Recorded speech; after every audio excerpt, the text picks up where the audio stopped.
The third, broadly, line of work is what is deconstruction of the administrative state. And if you look at these cabinet appointees, they were selected for a reason, and that is the deconstruction. The way the progressive left runs is if they can't get it passed, they're just going to put it in some sort of regulation in an agency. That's all going to be deconstructed. The often discussed, rarely heard, enigmatic White House strategist Steve Bannon earlier this year laying out how he wants to dismantle, again that phrase, the government's administrative state, still misunderstood by people. A new book details the relationship between Bannon and President Trump. There it is. It's called Devil's Bargain, Steve Bannon, Donald Trump, and the Storming of the Presidency. It was released today, and this is impressive. It is already #1 bestseller on Amazon. The author, Joshua Green, after an exhausting initial day, is with us during the shank of the evening here this evening. He's also the senior national correspondent for Bloomberg Business Week. First of all, congratulations to you. Thank you. Thank you. How is this anything more than Svengali and Cipher? Because Trump won't allow himself to have puppet strings that somebody else is going to pull.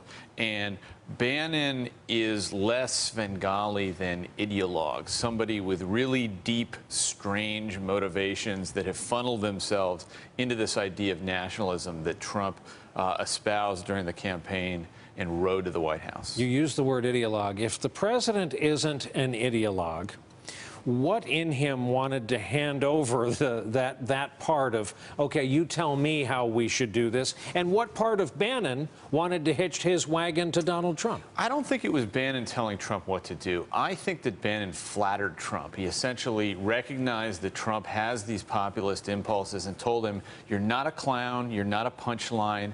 I have this whole intellectual infrastructure. He used to tell Trump that Trump was part of this global uprising, and it fed Trump's ego. And you could see that in some of the anecdotes in the book about how Trump kind of fed on Bannon's input the same way a boxer feeds on the pep talk he gets from the corner man in the ring. That worked to brilliant effect in the campaign. It hasn't worked nearly as well in the White House.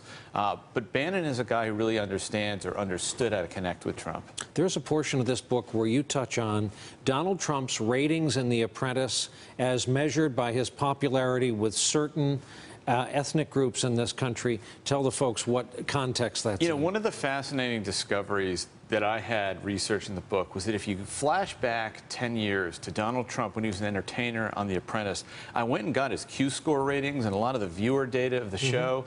Trump was actually more popular with black and Hispanic voters than he was with white voters back then, had a mass audience, and that made him the darling of corporate America. Toyota, Ford, Home Depot, McDonald's.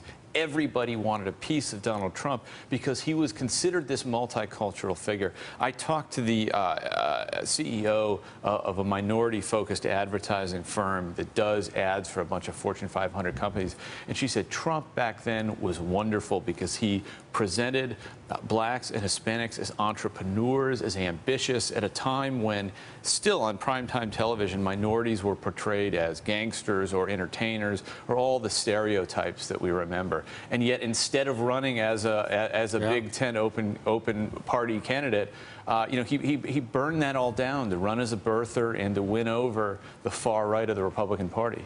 What was Steve Bannon ever doing on the National Security Council?